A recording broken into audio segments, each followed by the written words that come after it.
করিডোরের ম্লান আলো পেরিয়ে রীতি পা ফেলল নীরবে, যেন প্রতিটি শব্দ রুহির ঘুম ভেঙে দিতে না পারে। অর্পির ঘরের দরজার কাছে এসে থামল। দরজা ঠেলে ভেতরে ঢুকে আলতোভাবে বিছানার চাদর সরিয়ে রুহিকে শুয়ে দিল। কিন্তু তাতেই শেষ হলো না। ঘুমের মধ্যেও রুহির আঙুলগুলো আঁকড়ে ধরে আছে ঋতিভের পাঞ্জাবির কাপড় বুকের কাছটায়, যেন সে জানে ছেড়ে দিলে কেউ তাকে দূরে নিয়ে যাবে। ঋতিভ ধীরে ধীরে হাত ছাড়ানোর চেষ্টা করল, কিন্তু সেই শিশুসুলভ আঁকড়ে ধরা তার নিজের বুকের ভেতরেও টান ফেলল। শেষমেশ কাপড়টা আলতো করে ছাড়িয়ে নিয়ে ঋতিভ স্থির দাঁড়িয়ে রইল বিছানার পাশে।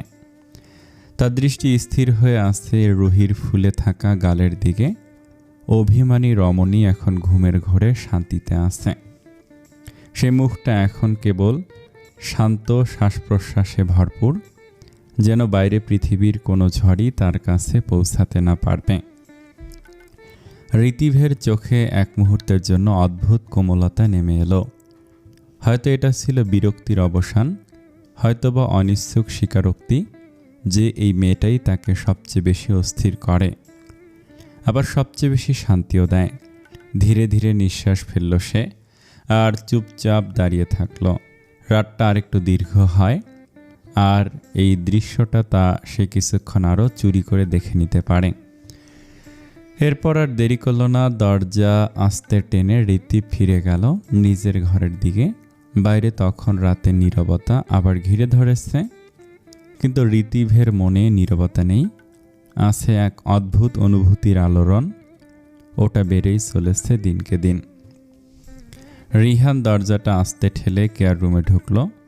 ঘরটা হালকা সুগন্ধে ভরা আছে, গোলাপ আর আতরের সুবাসিত মিশ্রণ।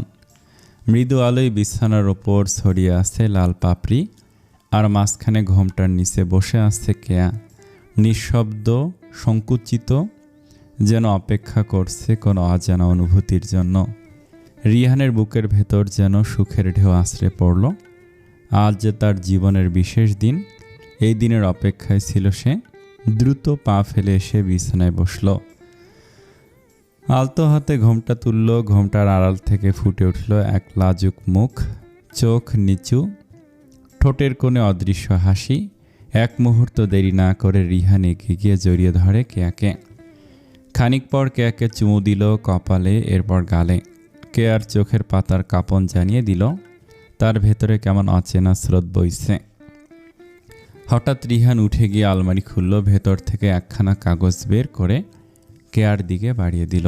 এই নাও, তোমার মোহরানা পরিশোধ করলাম।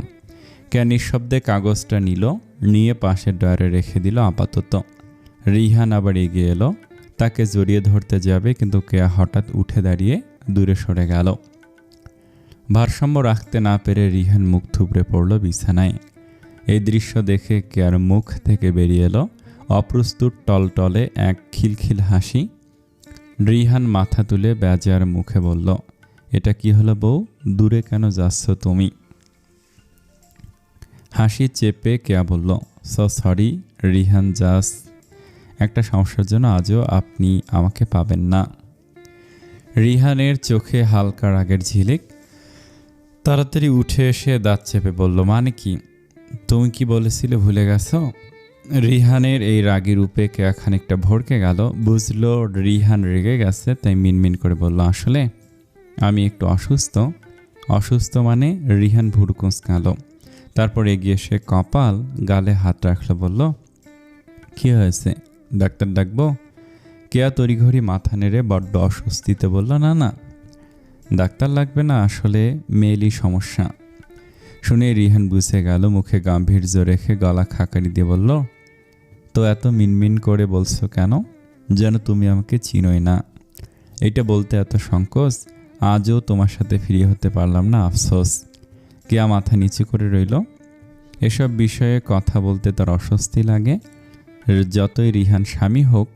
রিহান নরম স্বরে বলল, গরম পানি এনে দেব? পেটে ব্যথা করছে কি? কেয়া তখন মুগ্ধ চোখে তাকিয়ে রইল তার দিকে। এত যত্ন, এত খোঁজ খবর, একজন স্ত্রীর আর কি চাই? এইটুকু ভালোবাসাই তো। মুচকি হেসে সে বলল, না ঠিক আছি। রিহান হাসল, তারপর বলল, আচ্ছা তাহলে দাঁড়াও, বিছানার ফুলগুলো সরিয়ে দেই, তুমি ততক্ষণে চেঞ্জ করে এসো। কেয়া ওয়াশরুমে গিয়ে হালকা কাপড়ের থ্রি পিস পরে এলো। ততক্ষণে রিহান ফুলগুলো সরিয়ে নিজের পোশাক বদলে পাতলা টি শার্ট আর ট্রাউজার পরে নিয়েছে। লাইট অফ করে দিল রিহান। জ্বলল ডিম লাইটটা, হালকা কমলা আলোয় ঘরটা স্বপ্নের মতো লাগছে। রিহান কেয়ার পাশে শুয়ে মাথার ওপর হাত রাখল। কেয়া তার দিকে তাকিয়ে রইল। মৃদু আলোয় তার হাতটা আরও কোমল, আরও আপন মনে হচ্ছে। কিছুক্ষণ পর কেয়া ধীরে ধীরে তার কাছে এগিয়ে এলো। বুকের ওপর হাত রেখে জড়িয়ে চোখ বন্ধ করল। কিন্তু রিহান টের পেল মেয়েটি ঘুমায়নি, কেবল কাচুমাচু হয়ে আছে, চোখের পাতা নড়ছে। গম্ভীর স্বরে জিজ্ঞেস করলো সে, এদিকে ঘেঁষা হচ্ছে কেন? কেয়া চমকে চোখ খুলে থেমে থেমে বলল, আপনি কি রাগ করলেন আমার উপর? আসলে। রিহান গভীর শ্বাস নিল, তারপর শক্ত করে জড়িয়ে ধরল কেয়াকে। কপালে আলতো চুমু দিয়ে বলল, আমার কলিজার উপরে কেন রাখবো আমি? কি ভাবো তুমি আমায়? এতটাও খারাপ ছেলে নই। এই শুনে কেয়া যেন বুকের ভেতর থেকে স্বস্তির ঢেউ বয়ে যাচ্ছে এমন অনুভব করল। সে জানে যত দুষ্টুমি ফাজলামি করুক না কেন, এই মানুষটা অন্যদের কাছে যেরকমই হোক না কেন, কিন্তু তার জন্য রয়ে গেছে অটুট নির্মল ভালোবাসা। মৃদু হাসি দিয়ে আরও গভীরভাবে মুখ গুজে দিল রিহানের বুকে। রিহানও আলতো হাতে জড়িয়ে ধরে তার বহু কাঙ্ক্ষিত প্রেয়সীকে। তারপর মৃদু আলো, উষ্ণ আলিঙ্গন আর গভীর শান্তির মধ্যে তারা দুজন ধীরে ধীরে হারিয়ে গেল ঘুমের দেশে। অর্পি পোশাক বদলে সীমান্তর ঘরে এসেছে। কাল সকালে সীমান্ত চলে যাবে এই শহর, এই বাড়ি, এই পরিচিত মুখগুলো ছেড়ে অনেক দূরে। আজই চলে যাওয়ার কথা ছিল, কিন্তু রিহান আর রিভান ভাইয়ের অনুরোধে আরেকটা রাত থেকে যাচ্ছে সে। এইটুকু সময় অর্পি তার সাথে কাটাতে চায়। অর্পি ঘরে ঢুকে দেখে সীমান্ত নেই, তাই নিজে গিয়ে সোফায় বসে। তবে বাথরুম থেকে শাওয়ারের ধারা একটানা ঝরে পড়ছে। সেই টুপটাপ শব্দ শুনে বুঝল সীমান্ত বাথরুমে। তাই অর্পি চুপচাপ সোফায় বসে থাকে, ভাবছে এত রাতে শাওয়ার, হয়তো খুব ক্লান্ত ছিল। এসবেই আনমনে ভাবছিল অর্পি। অল্প কিছুক্ষণ পর বাথরুমের দরজা খুলে বেরিয়ে এলো। সীমান্ত বেরিয়ে এলো শুধু একটা লেগিংস পরে, গলায় তোয়ালে ঝুলানো, চুল থেকে জল টপ টপ গড়িয়ে পড়ছে কাঁধে, গলার হাড়ে, শরীর বেয়ে। অর্পির চোখ বিস্ময়ে বড় হয়ে গেল, মুখে হালকা লাজুক আভা ছড়িয়ে পড়ল। নিজের দুই হাত দিয়ে মুখ ঢেকে ফেলে অর্পি। সীমান্ত তেমন অবাক হলো না, শুধু হালকা একটুখানি ভ্রুকুঞ্চন হলো তার। সব বুঝে সীমান্ত শার্ট গায়ে জড়াতে জড়াতে বলল, জানিস না হুটহাট একজন প্রাপ্তবয়স্ক পুরুষের ঘরে ঢোকা ঠিক না? অর্পি এক আঙ্গুলের ফাঁক দিয়ে চট করে দেখে নিল পোশাক পরে ফেলেছে কি না। দেখে নিয়ে মুখের সামনে থেকে হাত সরিয়ে নিল। এরপর বলল, আমি তো ছোট থেকে এভাবেই আসতাম তোমার কাছে, হঠাৎ আজ এত পার্থক্য কেন? সীমান্ত ধীর পায়ে এগিয়ে এলো। অর্পি সোফায় বসা, সীমান্তের ছায়া তার উপর এসে পড়ল। ঠোঁটে তাচ্ছিল্যের মতো একটুখানি হাসি, বলে, যখন তুই ছোট ছিলি তোকে কোলে নিয়ে সবার সামনে সারা বাড়ি ঘুরতাম, এখন সেটা কি করা যাবে? এই তো পার্থক্য। অর্পির বুক ধক করে উঠল। কোলে নেওয়ার সে দৃশ্য এক মুহূর্তে কল্পনা করে ফেলল তার মস্তিষ্ক। ভাবতে লাগলো সীমান্তের সাথে তার মিষ্টি শৈশব। অর্পির মনে আজ অদ্ভুত লজ্জা আর উষ্ণতার মিশ্র অনুভূতি। কিন্তু সীমান্তর প্রথম কথা শুনে মন খারাপ করে ধীরে বলল, আচ্ছা তাহলে আমি যাচ্ছি। অর্পি উঠে দাঁড়াতে যাবে, সীমান্তের গলায় একরকম অনুরোধ মিশে এলো। কাতর স্বরে বলল, দাঁড়া, যাস না, কিছুক্ষণ থাক আমার সাথে। আবার বসে পড়ল অর্পি, কিন্তু এবার সীমান্ত সোফায় নয়, অর্পির পায়ের কাছে মেঝেতে বসে পড়ল। বিস্ময়ে পা সরিয়ে নিল অর্পি। অর্পি তাড়াতাড়ি বলে, কি করছো, নিচে বসলে কেন? সীমান্ত কিছু বলল না, শুধু দু হাত বাড়িয়ে অর্পির হাত ধরল, আঙুলে আঙুল জড়িয়ে নিল। তারপর ধীরে, খুব ধীরে হাতের পিঠে এক টুকরো চুমু রাখল। অর্পি চমকে উঠল, মৃদু স্বরে বলল, এই সীমান্তকে আমি চিনতে পারছি না। কি হলো তোমার? সীমান্ত ঠোঁটে হালকা হাসি দিয়ে বলল, উপলব্ধি। মানে? অর্পির কণ্ঠ কেঁপে উঠল। তোর সাথে দেখা হলো প্রায় 2 মাস পর। এই সময়ের মধ্যে একবারও ফোনে কথা হয়নি। অবাক হবি, এই 2 মাসে তোকে কতটা তীব্রভাবে অনুভব করেছি, যে এতদিন এখানে থেকে করিনি। কারণ তুই সামনে থাকছিস, আমি কষ্ট দিতাম তোকে, অবহেলা করতাম, তাই না? কিন্তু তোর যত্নগুলোকে, তোর ছোট ছোট ভালোবাসার ভাষাগুলোকে আমি দূরে গিয়ে টের পেয়েছি। ভাবতাম এগুলো তোর বয়সের আবেগ, কেটে যাবে, কিন্তু না, তোর অনুভূতি দিন দিন গভীর আর প্রখর হচ্ছিল। আমি দূরে গিয়ে ভুলতে চেয়েছি তোকে, কিন্তু পারিনি। আর যাতে তুইও ভুলে যাস আমায়, তা তো হলোই না। উল্টো তোর অনুপস্থিতি আমার ভেতর কেমন এক অস্থির শূন্যতা তৈরি করেছিল। আচ্ছা, একটা কথা বলতো, তোর এই অনুভূতি কতদিনের? অর্পি ধীরে, প্রায় অস্ফুটে বলল, দিন নয়, বছর হলো। 3 বছর ধরে ভালোবাসি তোমায়। সীমান্ত নিচের ঠোঁট কামড়ে নরমভাবে হেসে ফেলল। জানিস আমার অনুভূতি কখন থেকে? অর্পির চোখে প্রশ্ন। তা দেখে সীমান্ত বলল, যখন তোর বয়স মাত্র 3 বছর। অর্পির নিঃশ্বাস আটকে গেল, ভাষা হারিয়ে ফেলল সে। সীমান্ত তাকালো, তারপর শুরু করলো স্মৃতির পথে হাঁটা। ধীরে ধীরে বলতে শুরু করলো, একদিন স্কুল থেকে পরীক্ষা দিয়ে বাড়িতে ফিরে এলাম। আম্মা বলল মেজো আপা বিদেশ থেকে এসেছে। আমি তখন পাত্তা দিইনি, আসবেই তো তাদের বাড়ি। কিন্তু সেদিন বাবার সাথে বিকেলে গেলাম তোদের বাসায়, রোজকার মতো রিভানের কাছে। রিভানের ঘরে ঢুকেই দেখি সে কোলে নিয়ে বসে আছে একটা ছোট্ট মেয়েকে। তার ডাগর ডাগর চোখ, ঘন পাপড়ি, অত্যাধিক ফর্সা, গোলাপি ফ্রক পরা। মনে হচ্ছিল যেন আসমান থেকে নেমে আসা এক টুকরো পরি। মেয়েটা চুপচাপ চকলেট খাচ্ছিল। রিভান আমাকে দেখে বলল, বোনটাকে ধরে রাখ, আমি একটু আসছি। আমি তোকে কোলে নিলাম। তুই কয়েকবার তাকালি আমার দিকে, হয়তো অচেনা মানুষ তাই। একটু পর আধো স্বরে বললি, হাত ডুবো। কথাটা শুনে বেশ হাসি পেল আমার। আমি তোর হাত ধুয়ে আনলাম। এই দিনটাই ছিল আমাদের প্রথম সাক্ষাৎ। সেই দিন থেকে প্রতিদিন যেতাম তোকে কোলে নিতে, তোর সাথে খেলতে। আমি, রিহান আর রিভান তোর সাথে অনেক সময় পার করেছি। এভাবে দিন যায়। সীমান্তের কণ্ঠ ভারী হয়ে উঠল। একটা দীর্ঘশ্বাস নিয়ে আবার বলতে শুরু করলো, তারপর সেই কালো অতীত। আমার মা বাবা অ্যাক্সিডেন্টে মারা গেলেন। ঋণের বোঝায় আমাদের বাড়ি দখল করে নিয়ে গেল কিছু লোক। আমার চাচারা আমাকে রাখবেন না বলে সরাসরি মানা করে দিলেন। তখন রূপক আঙ্কেল আমাকে নিয়ে এলেন তাদের বাড়িতে। সীমা আন্টির মতো মা পেলাম। সে কখনো বাইরের ছেলে ভাবেনি আমাকে। বাকিদের মতো যত্ন নিয়েছেন যতটা পারেন। এরপর তোদের পরিবারেরই একজন হয়েই থাকলাম। তোর মা বাবা কাজের জন্য বিদেশে পাড়ি জমালেন তোকে রেখে। তুই তখন আমার আর রিভানের সাথে বেশি সময় কাটাতি।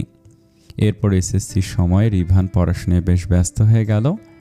তবে আমার হাতে ছিল তোর যত্নের দায়িত্ব, কারণ সংসারে সব সামলে তোকে নিয়ে কষ্ট হতো। বছর গড়াতে গড়াতে তুই বড় হলি। আমি আমার অনুভূতি সম্পর্কে নিশ্চিত হলাম। এরপর আমি নিজেকে দূরে সরিয়ে নিতে চাইলাম, কিন্তু ততদিনে চতুর্দর্শী কন্যা আমাকে প্রথমবার অনুভব করে নিজের মনের কথা জানিয়ে দেয়। বুঝলাম তোর অনুভূতি তখন নতুন। ভাবলাম আবেগ, আর আমার মনে হলো কোনো ভুল বুঝাবুঝি যেন না হয় পরিবারে। তাদের কাছে ছোট থেকে পারবো না আমি ছোট হতে, তাই নিজেকে গুটিয়ে নিলাম। তারপরও দেখি চতুর্দর্শী কন্যা আমার পিছুই ছাড়ছে না, এমনকি আজও পিছু ছাড়েনি। শেষ কথাটা সীমান্ত বলল হেসে। সব শুনে অর্পির চোখ বেয়ে জল গড়িয়ে পড়ছে নিঃশব্দে।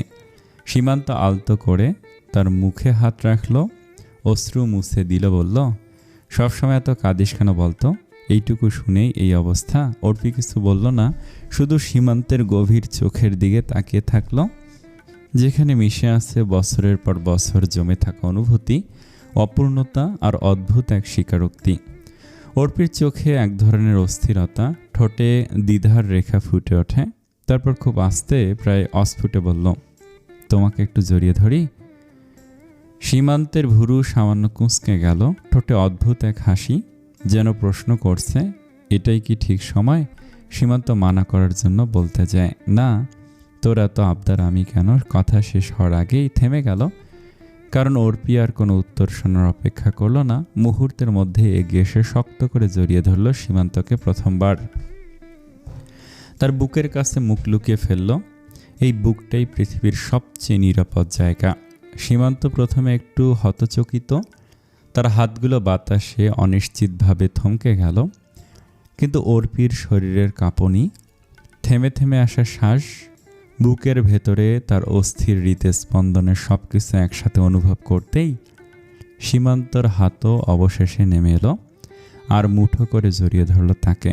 বুকের ভেতরে নিয়ে নিল ছোট্ট প্রেয়সীকে, বাইরের দুনিয়া থেকে আগলে রাখছে যেন।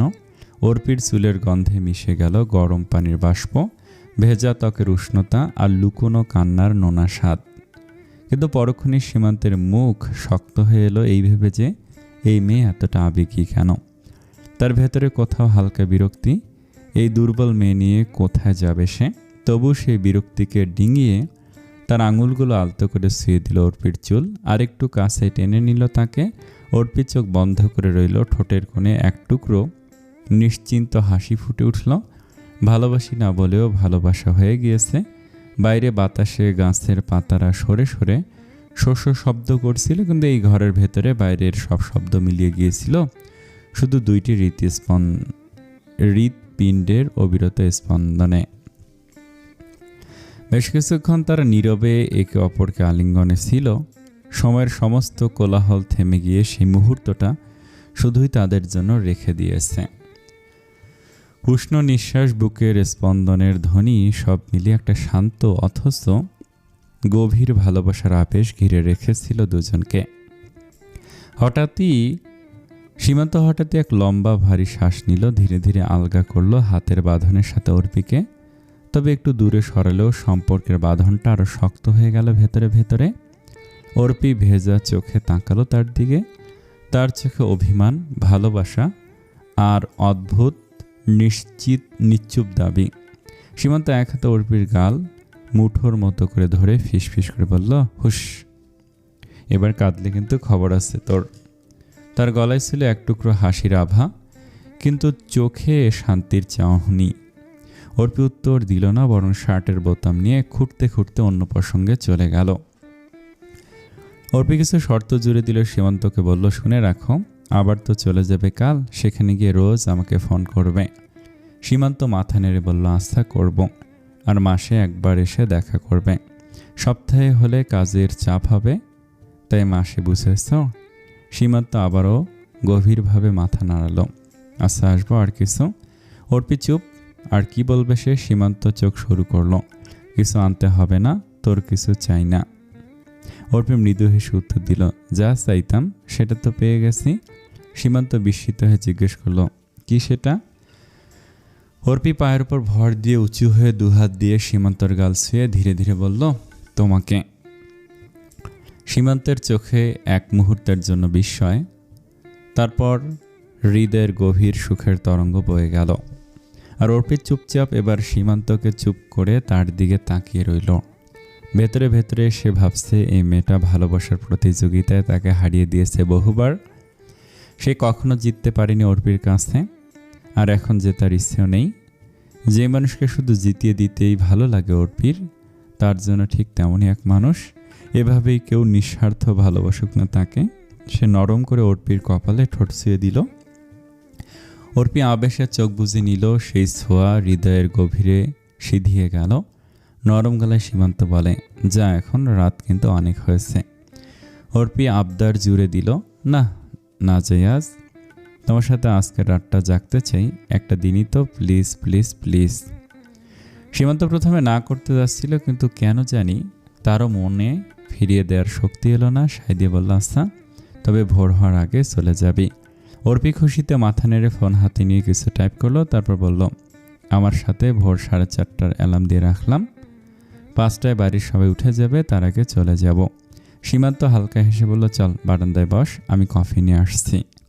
অর্পি মাথা নাড়িয়ে বারান্দায় গিয়ে ডিভানে বসল। সীমান্ত কিছুক্ষণের মধ্যে দুটো ধোঁয়া ওঠা কফির কাপ হাতে ফিরে এলো। একটা এগিয়ে দিল অর্পির দিকে, হাসি মুখে কফি হাতে নিল সে। দুজনের মাঝে হালকা নীরবতা, শুধু রাতের হিমেল হাওয়া আর দূরের অচেনা গানের সুর ভেসে আসছে। দুজন কফির কাপে চুমুক দিচ্ছে পালা করে। তবে সীমান্ত কফি খেলেও ঘুম কাটাতে পারছিল না। চোখ বারবার নুয়ে আসছে, কারণ শেষ 2 রাতের জেগে থাকা তাকে নিস্তেজ করে দিয়েছে। অর্পি লক্ষ্য করছিল সবটা, তাই বলল, তোমার কি ঘুম পাচ্ছে? সীমান্ত কাঁধ ঝাঁকিয়ে বলল, হ্যাঁ, কিন্তু তুই তো আসিস। আমি তো কি, তুমি ঘুমাবে? অর্পি দৃঢ়ভাবে বলল, কিভাবে? অর্পি হালকা দুষ্টুমি ভরা ভঙ্গিতে পা তুলে বসে ডিভানের একটা নরম বালিশ কোলে নিয়ে বলল, এবার এখানে মাথা রেখে ঘুমাও, আমি আসছি। সীমান্ত মনে মনে অবাক, এই বুদ্ধি তার মাথায় কেন এলো না। সে ভাবছিল অর্পি হতে রাতের শেষ প্রহরে চলে যাবে। সীমান্ত বলল, আমি না হয় ঘুমালাম, কিন্তু তুই কি করবি? অর্পি নিজের চুল কানের পেছনে গুজে লাজুক স্বরে বলল, কি আর করবো, তোমায় দেখব। বিশ্বাস করো, এর থেকে খুশি আমি আর কিছুতেই হব না। তোমায় মন ভরে দেখার সুযোগই পাই না আমি। এটা ভেবে এটা তো আমার জন্য ভালো একটা সুযোগ, তাই না? সীমান্ত ভুরু কুঁচকে গভীর স্বরে বলল, তা বুঝলাম, কিন্তু কতক্ষণই বা আর দেখবে, একসময় তো বিরক্ত লাগবেই না? অর্পি হঠাৎ এমনভাবে হেসে উঠল যেন সীমান্ত তাকে কোনো অসাধারণ জোকস শুনিয়েছে। সে হাসির ঝঙ্কার ঘরের নীরবতাকে কাঁপিয়ে দিয়ে মিলিয়ে গেল তার চোখের কোণের কোমল আলোয়। তবু সীমান্তর কুঁচকানো ভুরু মসৃণ হলো না। অর্পি তা টের পেয়ে হাসি থামালো। এরপর একরকম মায়াভরা দৃষ্টিতে তাকিয়ে ধীরে বলল, তোমার প্রতি মুগ্ধতা আমার জীবনে কোনোদিন ফিকে হবে না সীমান্ত ভাই। তার কণ্ঠে ছিল নিশ্চিত বিশ্বাসের কোমল দৃঢ়তা। এই এক বাক্যেই আজীবনের বন্ধন গেঁথে দিল সে। সীমান্ত নিজে হেসে ফেলল। অর্পি ছোটবেলায় সীমান্ত ভাই বলতো।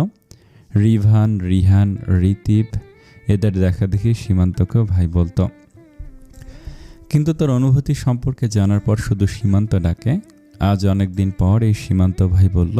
এই ডাক শুনে অদ্ভুত লাগলো সীমান্তর। আগে মেয়েটাকে ধমকাতো নাম ধরে ডাকার জন্য, আর এখন নিজেই শুনতে চায়। মানুষের চাওয়া পাওয়া বদলায়, সাথে অনুভূতিও, বড়ই বিচিত্র সব অনুভূতি। হঠাৎ এক অদ্ভুত খেয়াল চেপে বসলো সীমান্তর মনে। অর্পির কোলে ওপর রাখা বালিশটাকে সে হালকা ঝটকায় তুলে ছুঁড়ে দিল ডিভানের দূর প্রান্তে। সেই দূরত্বের নির্বাসন দিল অবাঞ্ছিত বাধাকে। তারপর তার কোনো অনুমতি, কোনো ভূমিকা না রেখে নিজের মাথায় এনে রাখলো অর্পির কোলের উষ্ণ আশ্রয়ে। চোখ দুটো ধীরে ধীরে বুঝে এলো তার। মুখে ছড়িয়ে পড়ল এক গভীর প্রশান্তির ছায়া। সমস্ত ক্লান্তি, সমস্ত দিনের ধুলো মুছে গিয়ে এই এক টুকরো নরম আশ্রয়ে সে নিজের পৃথিবী খুঁজে পেয়েছে। সীমান্ত বলিষ্ঠ 2 হাতে জড়িয়ে ধরল তার কোমর, এমনভাবে যাতে ভেতরের সব ক্লান্তি গলে মিশে যায় অর্পির শরীরের উষ্ণতায়। বহু বছর পর কেউ তাকে এভাবে ঘুম পাড়াচ্ছে। একসময় শুধু মাই এই আশ্রয় দিতেন। সীমান্তর ভালো লাগলো। অর্পি প্রথমে থমকে গেল, কিন্তু কিছু বলল না। তার চুলে হাত বুলিয়ে দিতে লাগলো ধীরে ধীরে।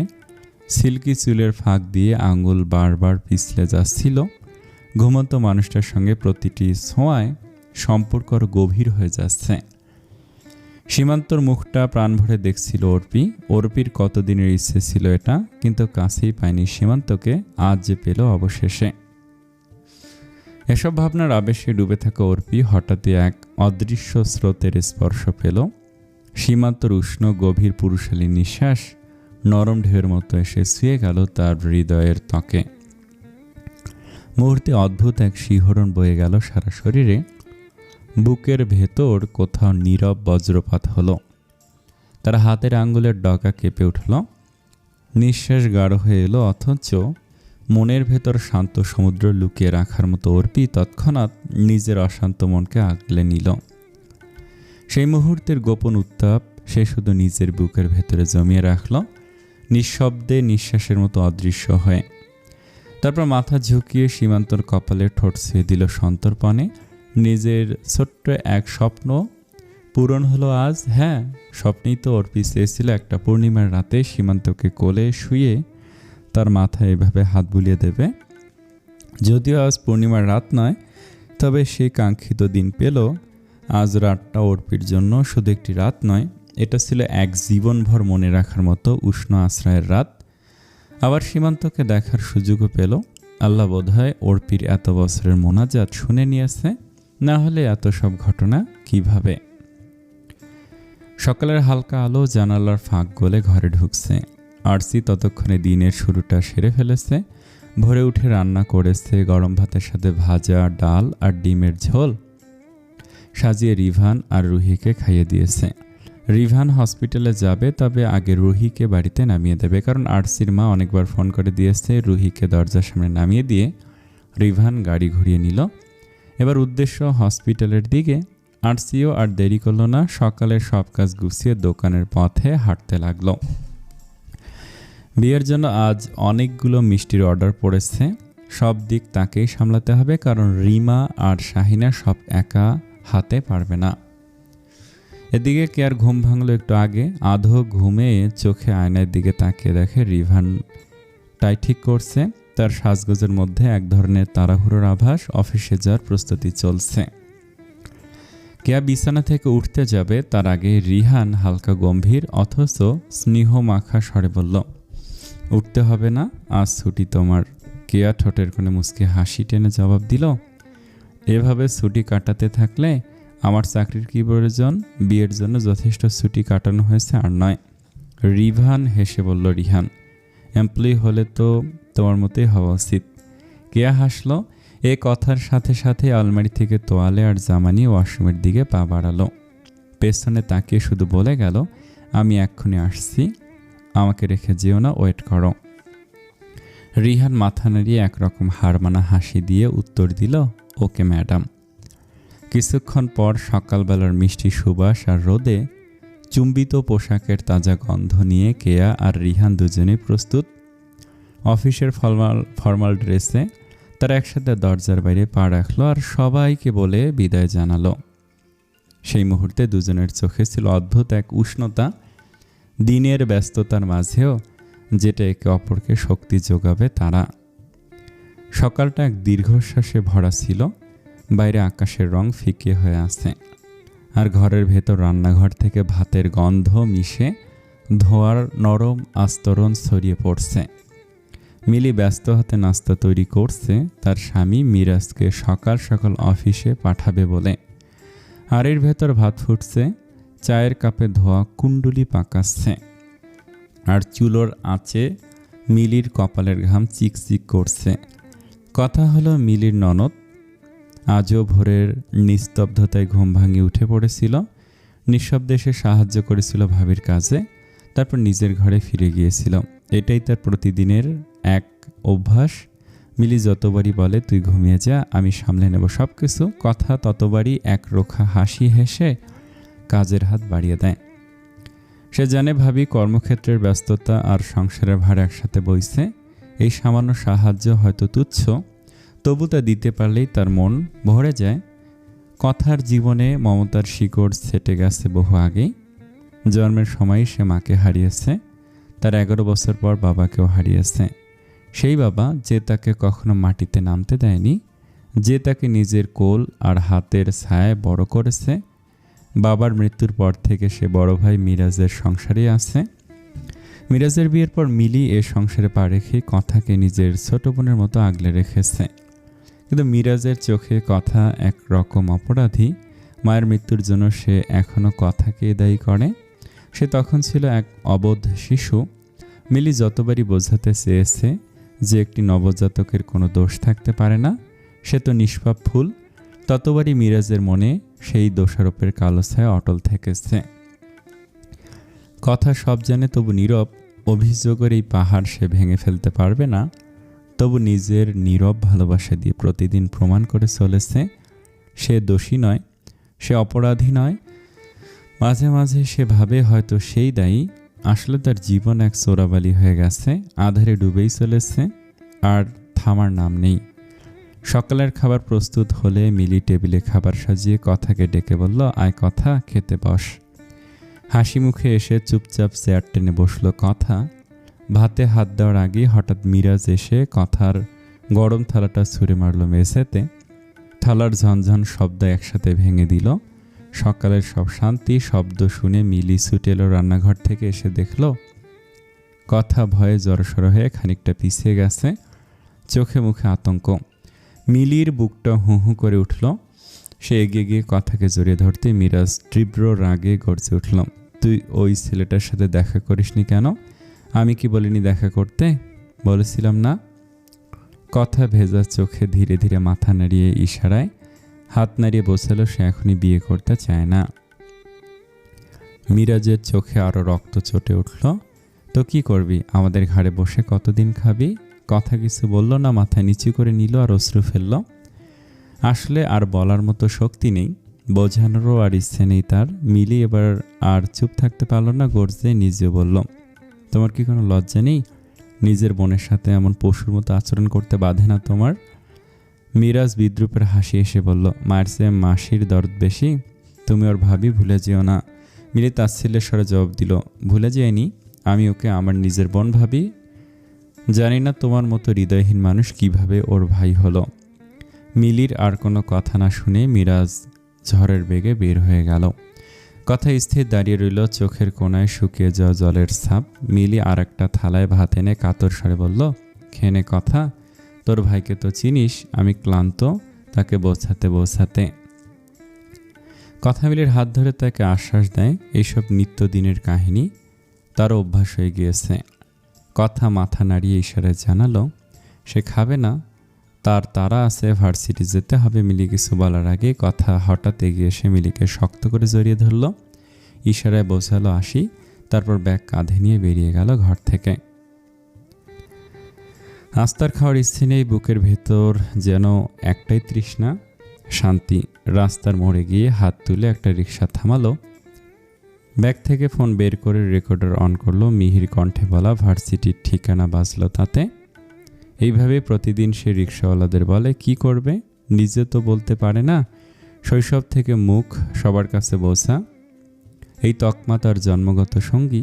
তার ভেতরে জমে থাকা ক্লান্তি আজ এক অদ্ভুত তীব্রতায় ফুসছে। সে আর বাঁচতে চায় না, শুধু চায় একদিন খুব শান্ত করে কাউকে না জানিয়ে ঘুমিয়ে পড়তে, একেবারে চিরদিনের জন্য, যেভাবে তার মা বাবা ঘুমিয়ে গিয়েছে। ভার্সিটির গেট পেরিয়ে ভেতরে ঢুকতেই সকালবেলার সোনালি রোদ ঘাসে লেপ্টে আছে। দিশা আর আরিয়ান পাশাপাশি হাঁটছে। চারিদিক দেখতে যাচ্ছে দিশা আর আরিয়ানের মনে একটু গোপন উৎকণ্ঠা। গ্রাউন্ডের মাঝামাঝি পৌঁছাতে পথ আটকালো কয়েকজন অপরিচিত মুখ। একদল ছেলেরা, চেহারায় স্পষ্ট দাপট, ভঙ্গিমায় সিনিয়রদের দাম্ভিকতা। একজন দিশার পথ আটকে ঠোঁটের কোণে ব্যঙ্গ টেনে বলল, দাঁড়াও বাচ্চারা, সিনিয়র দেখলে সালাম দিতে হয় জানো না? দিশার ভুরু কুঁচকে গেল মুহূর্তে। ঠান্ডা অথচ ধারালো গলায় সে বলল, সম্মান চেঁচিয়ে পাওয়া যায় না, অর্জন করতে হয়। এই বলে দিশা এগিয়ে যেতে নিলে দলের আরেকজন মৃদু হাসি দিয়ে দিশার দিকে তাকলো, বলল, এত হন্তদন্ত হয়ে কোথায় যাচ্ছে সুন্দরী, আমাদেরও বলো। দিশার উত্তর সোজা সাপটা, বিন্দুমাত্র সংকোচহীন, যেখানেই যে আপনাদের বলে যেতে হবে নাকি? পাশ থেকে আরেকজন ফিস করে বলল, তেজ দেখাচ্ছে মেয়ে। তাদের মধ্যে দাঁড়ানো ছেলেটির চোখ টিপে হাসলো, আই লাইক তেজওয়ালা মেয়ে। কিন্তু সুন্দরী, এত তেজ ভালো না, তেজের চোটে চেহারায় দাগ পড়ে যাবে তো। ঠিক তখনই পাশের পথ দিয়ে আসছিল রাকিব, চেহারায় কিছুটা হেলাফেলার ভাব। সেও সিনিয়র, তাই সঙ্গীদের সঙ্গে দাঁড়িয়ে গেল, মুখে কৌতূহল মেশানো স্বর, আবার কোন মুরগি পেলি?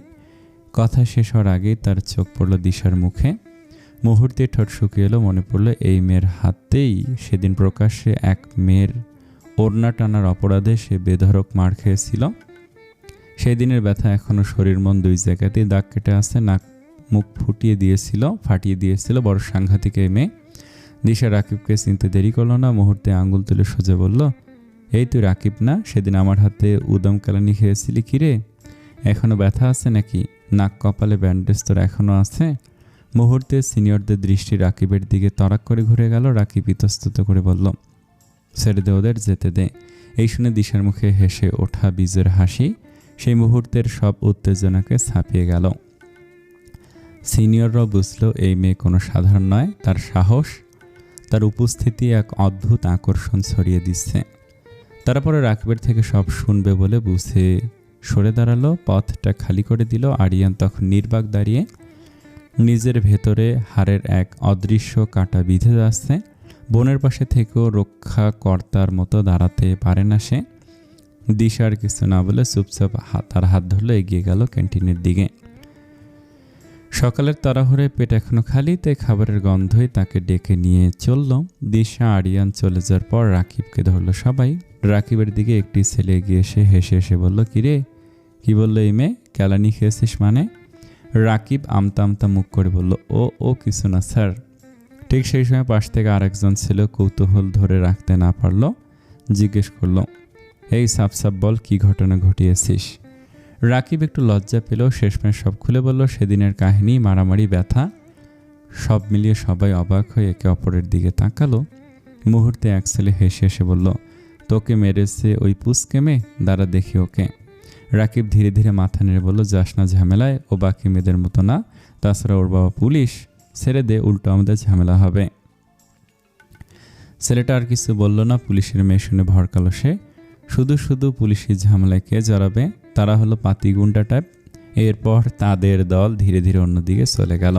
আর রাকিব কিছুটা প্রশান্ত, কিন্তু মনে একটা অদ্ভুত রকমের ভয় তৈরি হলো। তারা শান্তিপ্রিয় ছেলে, ভার্সিটির সীমানা পর্যন্তই তাদের জোর। পুলিশি বাবার কন্যাকে নিয়ে আর কোনো ঝামেলায় পড়তে চায় না সে, তাই এই মেয়ে থেকে দূরে দূরে থাকাই শ্রেয়। আরিয়ান চুপচাপ বসে রইল। দিশার থেকে 5 মাস বড় হলেও বড় ভাই হওয়ার পরিচয়টাই তার জন্য কোনো কাজের নয়, বরং দিশার তাদের দুজনের মধ্যে প্রোটেক্টের ভূমিকায় থাকে। এ ভাবনা আরিয়ানকে অদৃশ্যভাবে লুজারের মতো অনুভব করাচ্ছে। হঠাৎ দিশা তার কাঁধে ধাক্কা দিয়ে বলল, কিরে, এত কি ভাবছিস? কি খাবি বল, নিজেও তো খাসনি। আরিয়ান ধীরে ধীরে বলল, 2টো স্যান্ডউইচ অর্ডার কর। দিশা চটপট একটি ছেলেকে ডেকে 2টো স্যান্ডউইচ অর্ডার করলো। মুহূর্তের মধ্যে স্যান্ডউইচ হাতে এলো। দিশা খেতে খেতে চোখে চোখ রাখলো আর হাসি মুখে বলল, এই ক্লাসে কি কথা কি ক্লাস করে না? ওকে দেখি না কেন? আরিয়ান খেতে খেতে বলল, আমার সাথেও তো দেখা হয়নি, শেষবার কথা হয়েছিল 3 দিন আগে। সেই সময় দিশার পাশের চেয়ার টেনে বসলো কথা। বরাবরের মতোই তার স্বভাব সুলভ নরম হাসি ছড়িয়ে দিল মুখে। দিশা মুখে হালকা হাসি রেখে জিজ্ঞেস করলো, কি খবর তোর? আজকাল খুঁজেই পাই না তোকে। কথা হেসে মৃদু মাথা নাড়ে, মেসেজ লিখে দেখাচ্ছে, তোমরাই আসনি, আমি রোজ ক্লাস করি, তোমাদের খুব মিস করেছি। দিশা কপাল চাপড়ে বলল, বলতে ভুলে গেছি, আমার মেজো ভাইয়ের বিয়ে ছিল, তাই এতদিন আসিনি। কথা হেসে মাথা নাড়ল আবার। আরিয়ান জিজ্ঞেস করলো, খেয়েছো সকালে? খাওয়ার কথা বলতেই মুখটা বেজার হয়ে গেল। সে চুপ ছিল খানিকক্ষণ, এরপর শুধু মাথা নাড়ে বোঝালো সে খেয়েছে। আরিয়ান ভুরু কুঁচকিয়ে বলল, তাহলে মুখটা এত শুকনো কেন? কথা মাথা নিচু করে নিল। আরিয়ান বুঝতে পারলো স্পষ্ট মিথ্যে, মেয়েটা খায়নি, তাই আর একটা স্যান্ডউইচ অর্ডার করলো। কথা না করলেও দিশা শুনতে পেল আরিয়ান একটু রেগে আছে। যতই খেয়ে আসো, আমাদের সাথে আবার খাবে, একদম চুপ। আরিয়ানের এমন বিহেভে দিশা খানিক ভড়কালো। শেষমেশ বলল, আচ্ছা খাবে, মেয়েটাকে ধমকাস না ভাই।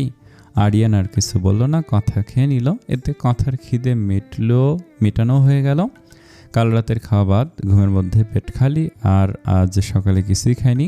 সেই সুবাদে খিদে সত্যি তীব্র, মুখে স্বীকার না করলেও পেটে গুড়গুড় আওয়াজ করছিল, তাই বিনা বাক্যে খেয়ে নিল পুরো স্যান্ডউইচ। ফাদার ওরফে শোয়েব রহমান বাংলাদেশে পৌঁছেছেন গতকাল। শোয়েব আজ বিকেলে তার বাড়িতে ফিরেছে। সারাদিন সাহেবের খোঁজ মিলছিল না এবং সে নিজেও জানত না শোয়েব রহমান এসেছে। বাড়িতে প্রবেশ করতে চোখে পড়ল ড্রয়িং রুমে। সবাই গোল হয়ে বসে আছে, আশেপাশে অস্ত্রধারী লোকজন। শোয়েবের পাশে সোহান শান্ত ভঙ্গিতে বসে আছে। সাহেবকে চোখে পড়তেই শোয়েব হাসি মুখে বলল, বেটা, তোমারই অপেক্ষা করছিলাম, কাল রাতে কোথায় ছিলে? সাহেব স্বাভাবিক স্বরে উত্তর দিল, বাড়ি ছিলাম। শোয়েব হালকা গম্ভীর স্বরে সাহেবকে ড্রিঙ্ক সার্ভ করে বলল, আচ্ছা বেটা, তুমি কি তোমার কাজ কমপ্লিট করেছ? সাহেব অদ্ভুতভাবে জিজ্ঞেস করলো, কোন কাজ ফাদার?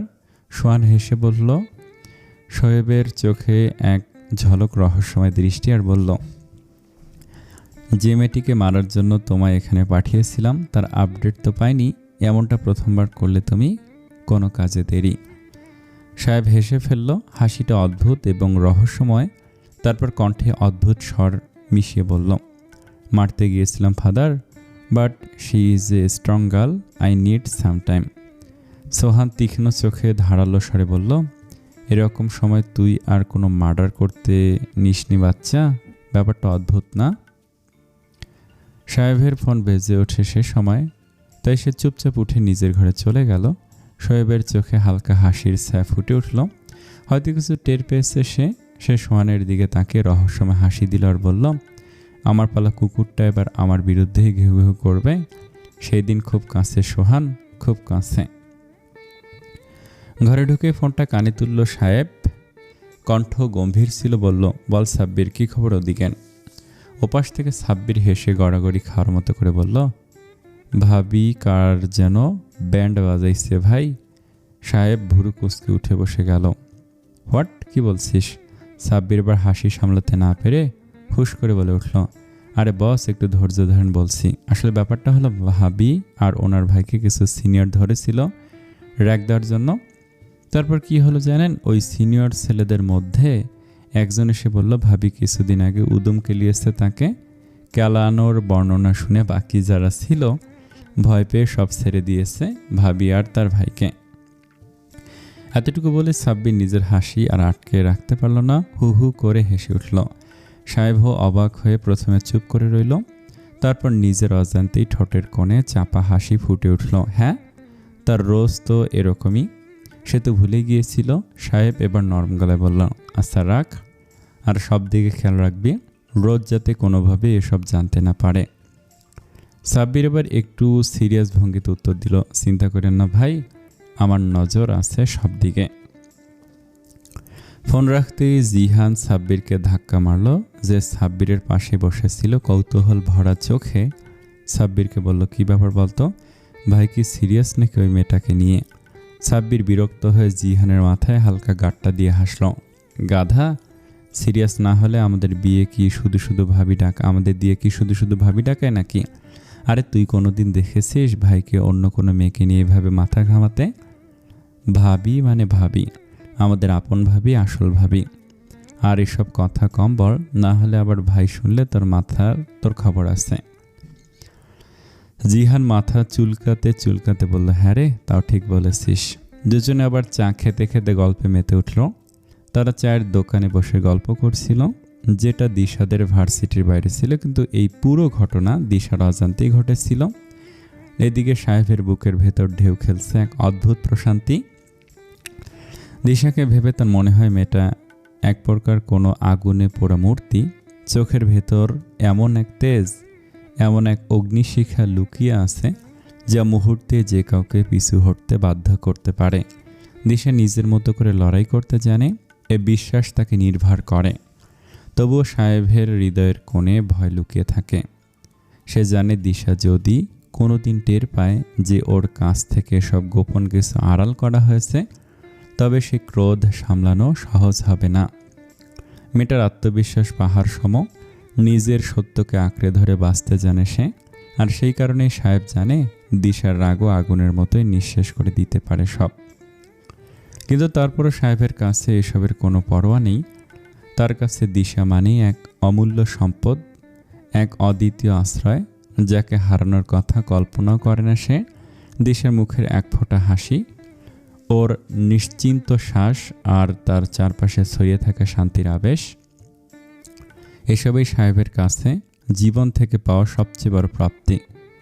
তার নিজের ভয়কে সে পাত্তা দেয় না, কারণ ও জানে দিশার নিরাপত্তা, দিশার হাসি আর দিশার প্রশান্তি তার সমস্ত অস্তিত্বের মানে। খুব তাড়াতাড়ি তাকে মনের কথা জানিয়ে দিতে হবে, না জানি কেমন প্রতিক্রিয়া দেয় তার রোজ। এসব ভাবতে ভাবতে বুক মোড়া নিস্তব্ধতার ভেতরটা হঠাৎ ভারী হয়ে উঠল। একটা একটা করে শার্টের বোতাম খুলছিল সে। অবশেষে শার্টটা খুলে ফেলতে আলো আধারির ঘরে তার বলিষ্ঠ শরীর বিছানার ওপর এলিয়ে দিল। দুহাত মেলে দিল নরম গদিতে, শুয়ে রইল সেভাবেই। অদৃশ্য ক্লান্তি, অদ্ভুত আত্মসমর্পণ মিশে আসে ভঙ্গিমায়। ঘড়ির কাঁটার টিকটিক শব্দ আর সিগারেটের আগুনের ক্ষুদ্র জ্যোতি ছাড়া আর কোনো সাড়া নেই ঘরে। সেই ক্ষুদ্র আলোয় ধোয়ার সরু রেখাগুলো ভেসে বেড়াচ্ছে, অদৃশ্য কোনো কষ্টের ছায়াকে আকার দিচ্ছে। বেশ কয়েকবার সিগারেটে টান দিল সে। সাহেব চোখ বন্ধ করতেই ভেসে ওঠে দিশার মুখ, তার হাসি, তার চোখ, তার নাক, ঠোঁট সবই পরিচিত তার। সবকিছু অদ্ভুত এক মায়ার জালে জড়িয়ে ফেলছে তাকে। ঠোঁটের কোণে তখন নিজে থেকেই একরকম মুগ্ধতা খেলে যায়।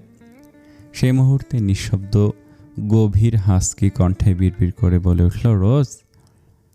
শব্দটার ভেতর ছিল এক অদম্য আকুলতা, এক অদৃশ্য মালিকানার ঘোষণা, অন্ধকার ভেঙে তাকে আগলে রাখার প্রতিজ্ঞা।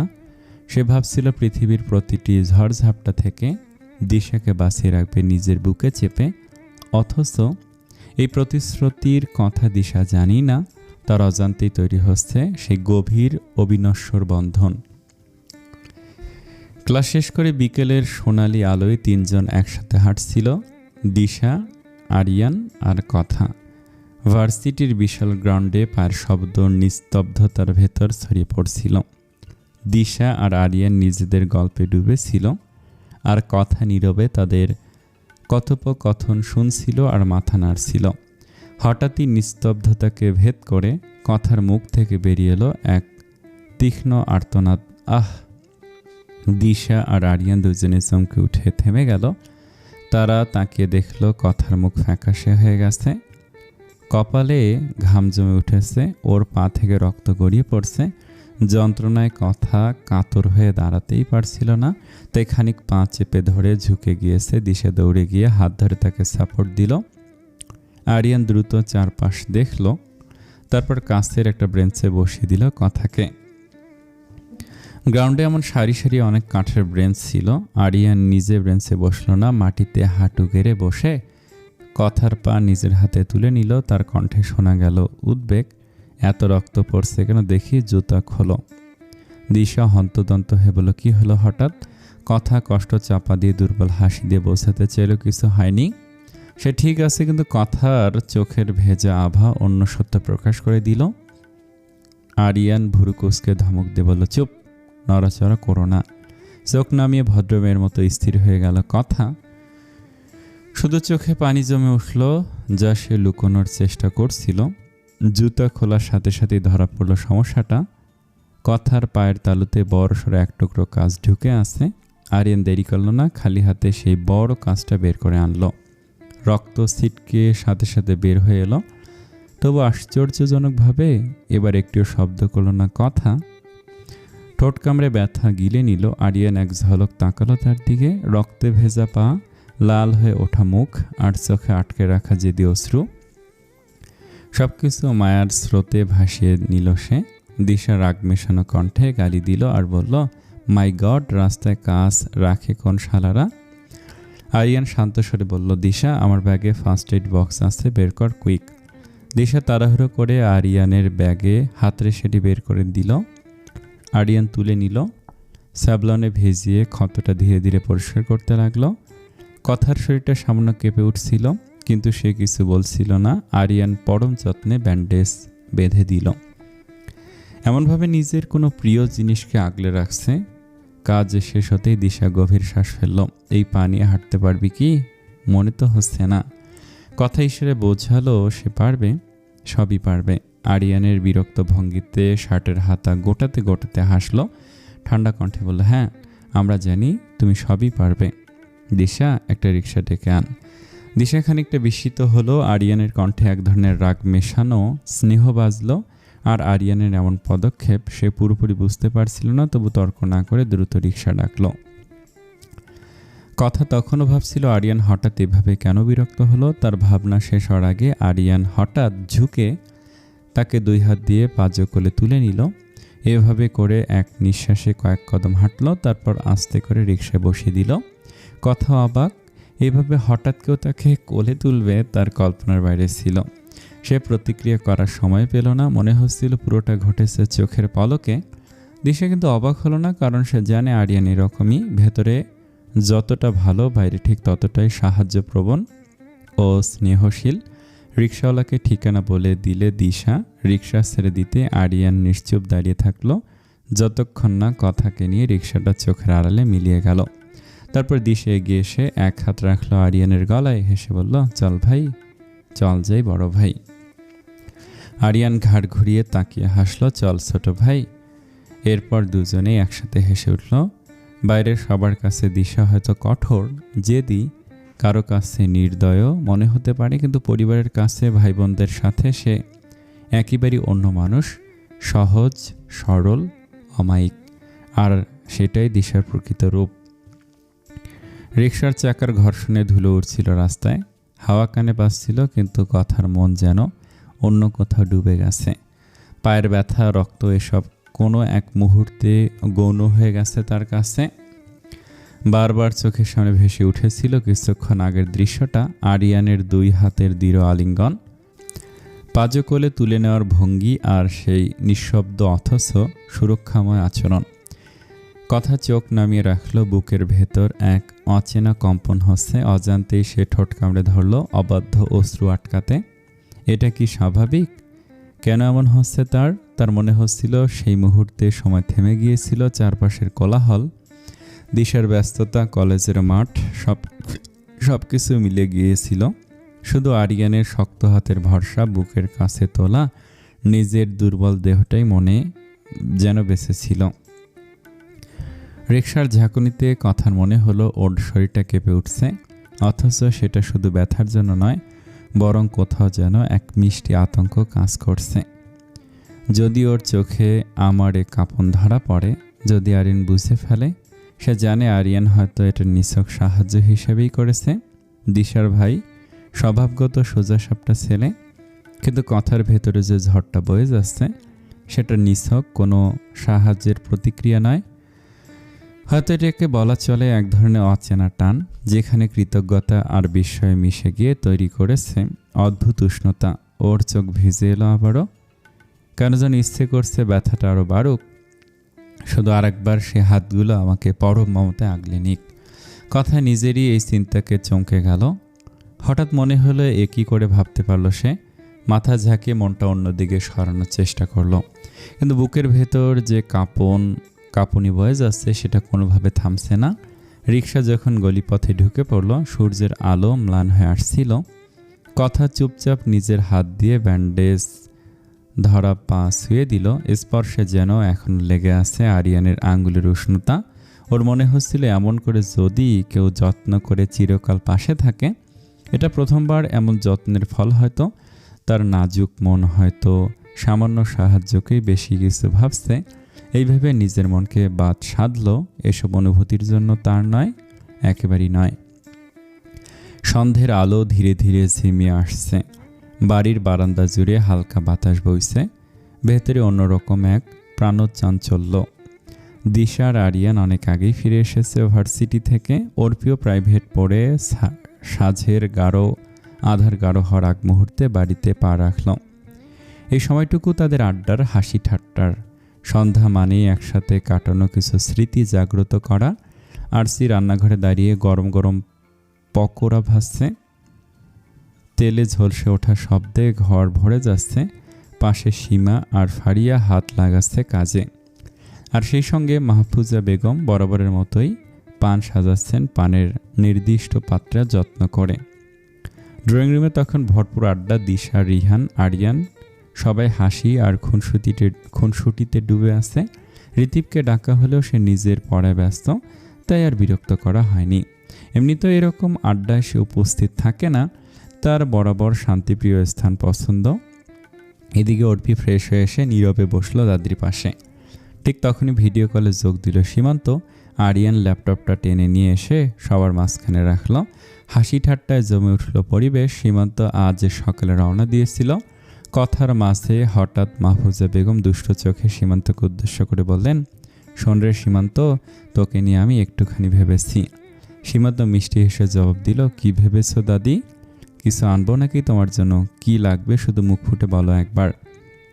দাদি মুচকি হেসে মাথা নাড়লেন, হ্যাঁ লাগবে তো বটেই, তবে এবার আমার জন্য না হয় নাতবো আন। রিহানের গতি করিয়েছি। রিহান তো নিজেই নিজের গতি করলো, এবার তোর পালা। হঠাৎ করে অর্পির চোখ বিস্ফোরিত হয়ে উঠল। মুহূর্তের জন্য একবার দাদির দিকে তাকালো, তারপর আবার ল্যাপটপের স্ক্রিনে থাকা সীমান্তর দিকে। অস্বস্তি লুকাতে চাইলে পারল না সে। তাই তাড়াতাড়ি সরে গিয়ে দিশার পাশে বসলো। দিশা ভুরু নাচিয়ে হেসে বলল, কিরে, জ্বলছে নাকি তোর? অর্পি হালকা অসহায় স্বরে উত্তর দিল, জ্বলছে মানে পুরে ছারখার হয়ে যাচ্ছে। দিশা হেসে উঠল, তবে সবার আড়ালে সীমান্ত দাদির কথায় হেসে উঠল, বলল, উফ দাদি, এখনই না, আমার অনেক দেরি আছে বিয়ে করতে। মাহফুজা বেগম গম্ভীর ভঙ্গিতে বললেন, দেরি কিসের? রিভান আর তুই তো একই বয়সী। আমি চাই তাড়াতাড়ি এ কাজের বিহিত হোক। এবার রিহান দুষ্টুমি ভরা কণ্ঠে যোগ দিল কথোপকথনে, আচ্ছা ডার্লিং, তুমি দুদিন পর পর কারো না কারো বিয়ে নিয়ে তো মাথা ঘামাও কেন বলো তো? দাদি হাসি মুখে গম্ভীর সুরে জবাব দিলেন, সে তোরা বুঝবি না রে, এসব ফরজ কাজ। সবাই আবার হো হো করে হাসল। ঘর আরও উষ্ণ, আরও আপন হয়ে উঠল সে হাসির শব্দে। হাসি ঠাট্টার মধ্যেই রান্নাঘরের দিক থেকে ভেসে এলো টুপটাপ শব্দ। আর তার কিছুক্ষণের মধ্যে হাতে ট্রে নিয়ে ড্রয়িং রুমে প্রবেশ করলো আরসি। গরম গরম পকোড়া থেকে ধোয়া উঠছে, তার সুবাসে সবার মন আরও উজ্জ্বল হয়ে উঠল।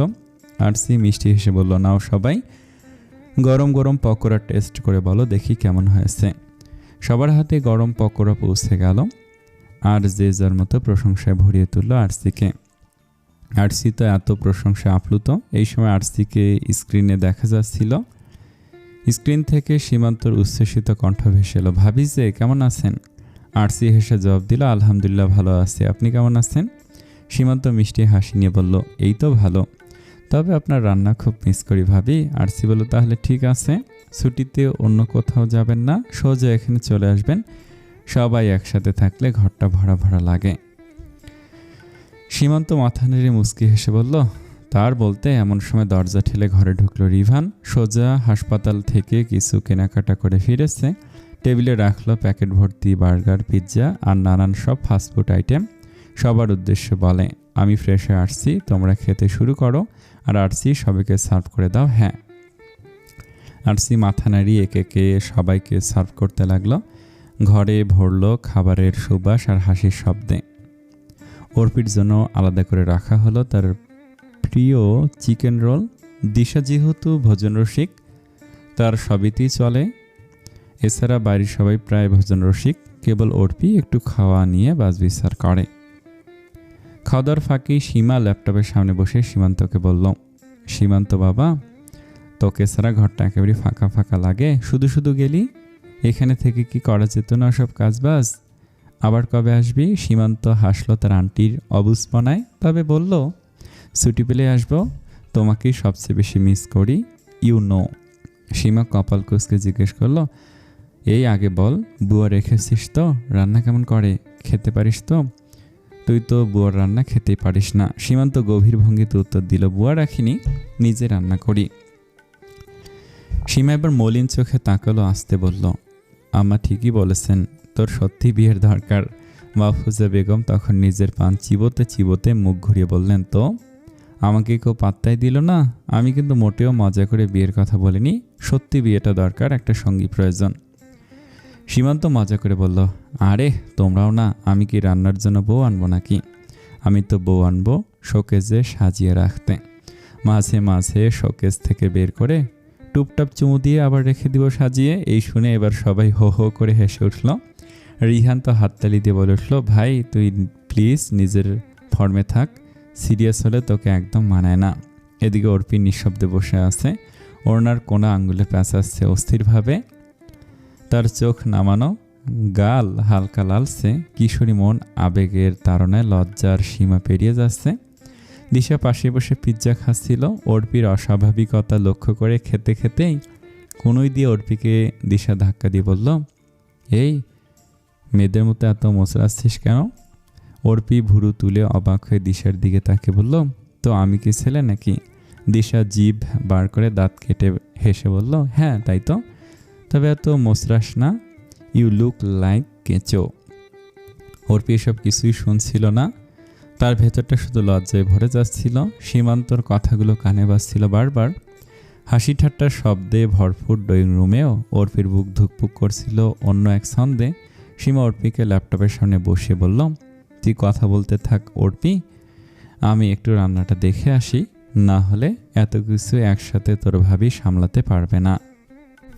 ল্যাপটপের সামনে অর্পিকে বসিয়ে দিয়ে সীমা রান্নাঘরে চলে গেলেন। অর্পি কিছুটা লজ্জা আর উৎসাহ মিশিয়ে বসল সোফায়।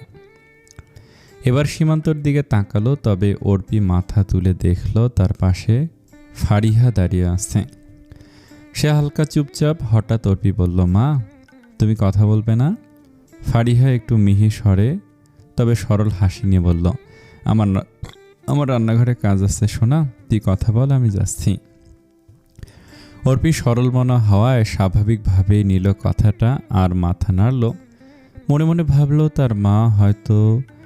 তার মার হয়তো কাজ সত্যি আছে, বেশি ঘাটল না ব্যাপারটা। তবে সত্যি বলতে ফারিহা কখনো সীমান্তকে ভালো চোখে দেখেনি। ফারিহা যেতে যেতে মনে মনে ভাবছিলেন, এই বাড়িতে সবাই সীমান্তর প্রতি অতিরিক্ত যত্নশীল। তাকে পেলেপুষে বড় করা, বিনা পয়সায় সভা পড়ানো সবই হয়ে গেছে, চাকরি পেয়ে সে চলে গেছে। আর কি কথা বলার আছে এই ছেলের সাথে? সে শুধু একজন সাধারণ কেয়ারটেকারের ছেলে। এই কেয়ারটেকারের ছেলেকে নিয়ে বাড়ির সবার এত আদিক্ষেতা সহ্য হলো না ফারিহার। তবে সে কিছু বলেও না। পরিবারের সবাই এসব নিয়ে আদিক্ষেতা করে, সে না করলেও চুপচাপ মেনে নেয়, কারণ বললে সে খারাপ হবে সবার চোখে। অর্পি চুপচাপ ল্যাপটপের সামনে বসে থাকে। খানিকক্ষণ পর দুষ্টুমি স্বরে বলল, কেমন আছেন সীমান্ত ভাই? সীমান্ত ভুরুকুচকে একটু ভাঁজ করল, কিন্তু হাসি চেপে ধরে বলল, এই তো ভালো আছি, তুই কেমন আছিস? অর্পি সরলভাবে খেতে খেতে জবাব দিল, আমিও ভালো। কিন্তু হঠাৎ সীমান্ত একেবারেই অপ্রত্যাশিত একটা কাজ করল। অর্পির দিকে তাকিয়ে ঠোঁট পাউট করে হালকা চুমু দিল। অর্পি তখন চিকেন রোল খাচ্ছিল, অবস্থা এমন যে খাওয়া গলায় আটকে গেল। আচমকা এমন হয় কাশতে লাগলো অর্পি। দিশার সঙ্গে সঙ্গে পানি এনে এগিয়ে দিয়ে বলল, আস্তে খা, কেউ নিচ্ছে না তোর খাবার। এই বলে দিশা টেবিলে গিয়ে খেতে লাগলো। আর সব সময় ল্যাপটপের স্ক্রিনের দিকে তখন আর কেউ তাকিয়েছিল না। ভাগ্যবশত সীমান্ত আবার হেসে বলল, সবেতেই তোর তাড়াহুড়ো, আস্তে খাবি তো। সীমান্তর ভেতরের হাসিটা ছিল দম ফাটা, তবে বাইরের ঠোঁট চেপে রাখা হাসি ছিল, যেমন ছোট ছোট দুষ্টুমির মধ্যে লুকানো আনন্দ। তখন অর্পির ভেতর অচেনা গাঢ় অনুভূতি জাগিয়ে দিল। অর্পির চোখে লজ্জা, মুখে হালকা লালচে রং, আর বুকের ভেতরে হঠাৎ এক ধরনের উচ্ছ্বাস। সব মিলিয়ে সে মুহূর্তটা হয়ে উঠল অতি সুন্দর এবং সবার অপ্রকাশ্যে দুটো মানুষের ছোটোখাটো রোমান্টিসিজম। অর্পি তখন সীমান্তর সাথে ল্যাপটপে সাধারণ কথাবার্তা বলছিল। পর্দার ওপাশে সীমান্তর মমতা মাখা এবং মাঝে মাঝে দুষ্টুমির কণ্ঠ ভেসে আসছিল। এর মধ্যেই সিঁড়ি বেয়ে নেমে এলো রিভান। ফ্রেশ হয়ে একদম প্রস্তুত চেহারা নিয়ে এসে অবলীলায় অর্পির পাশে বসে কলে যোগ দিল। দু বন্ধু কুশল বিনিময়ের পর কিছু ব্যবসায়িক আলাপে ব্যস্ত হয়ে গেল, যেমন শেয়ার মার্কেটের নতুন প্রবণতা, পার্টনারশিপের চুক্তিপত্র আর আসন্ন প্রজেক্টের খুঁটিনাটি নিয়ে। অর্পি চুপচাপ বসে শুধু শুনছিল আর সীমান্তকে দেখছিল। কিছুক্ষণ পর রিভান হঠাৎ প্রসঙ্গ ঘুরিয়ে বলল, দেখ, একটা সিরিয়াস কথা বলবো এখন। আমার এক ডাক্তার আঙ্কেলের মেয়ে আছে, ভার্সিটিতে পড়ে, সামনে ফাইনাল পরীক্ষা দেবে। তুই চাইলে আমি কথা বলবো, মেয়েটা দেখতে শুনতে বেশ ভালো শুনেছি। কথাগুলো হুট করে এসে অর্পির বুকের ভেতর আঘাত করল। মুখের উজ্জ্বলতা মুহূর্তেই ম্লান হয়ে গেল। মাথা নিচু করে নিঃশব্দে বসে রইল সে। সীমান্তর চোখে ধরা পড়ল সে দৃশ্য। অর্পি উঠতে চাইল সোফা থেকে, কিন্তু রিভান হঠাৎ হাত বাড়িয়ে টেনে বসিয়ে দিল। বলল, তুই কোথায় যাচ্ছিস? বোঝা তোর সীমান্ত ভাইকে। অর্পি তার ভাইয়ের মুখে সীমান্ত ভাই ডাকটা পছন্দ করল না। কেন ডাকবে সে সীমান্ত ভাই? কিন্তু গলায় কাঁপুনি নিয়ে বলল, তোমরা বড়রা কথা বলছো, আমি কি বা বলবো? আর একটা রোল খাবো, আমি যাই। রিভান হালকা মাথা নাড়ল। অর্পি রোল খাওয়ার অজুহাত খুঁজে বেরিয়ে গেল। রোল হাতে নিলেও গলা দিয়ে নামছিল না। পাশে বসা দিশা হেসে উঠল, এত খাস তো মোটা তো হবি না? আর আমি বাতাস খেলে মোটা হই, জিম না করলে চলে না আমার। অর্পি একরকম মলিন হাসি দিল। দিশা বলল, কি এসব শুনে মন খারাপ হচ্ছে নাকি? অর্পি মাথা নাড়ালো, দিশা আশ্বস্ত করে বলল, আরে বোকা শোন, আগে সীমান্ত ভাইকে নিয়ে আমার খটকা ছিল, কিন্তু সেদিন তুই যা বললি এরপর আর নেই। সে সামলে নেবে সব, তুই অযথা চিন্তা করিস না। কথার মাঝে হঠাৎ সীমান্তর কণ্ঠে ভেসে এলো অদ্ভুত দৃঢ়তায়। সে বলল, আমার মেয়ে পছন্দ করা আছে, তোরা অযথা খোঁজাখুঁজি করিস না। ঘরে হঠাৎ নীরবতা নেমে এলো। সবাই বিস্ময়ে তাকিয়ে রইল তার দিকে। শুধু দিশার মুখে কোনো আশ্চর্যের ছাপ ছিল না, কারণ সে তো সব জানতই। অর্পির হাতে ধরা রোল খাওয়ার সময় গলায় আটকে গেল। সে হঠাৎ বিষম খেলো। ঠিক তখনই রিহান এসে যোগ দিয়ে দিল কলে। সীমন্তর কথা শুনে হেসে বলল, আরে বেটা, তোকে একমাত্র ভালো ভেবেছিলাম, তুইও নাকি প্রেম প্রীতি করিস। রিহান কঠিন গলায় ধমক দিল, রিহান, বাজে কথা বন্ধ কর।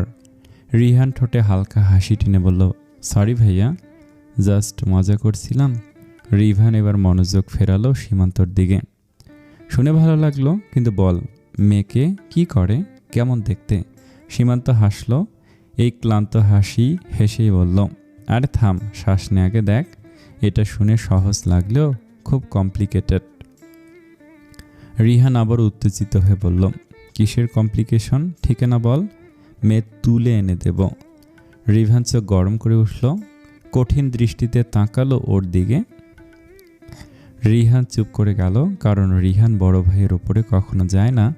সীমান্ত হেসে উঠল উচ্চস্বরে, এক ধরনের দুষ্টমি কণ্ঠ মিশিয়ে বলল, তুলে এনে দিবি?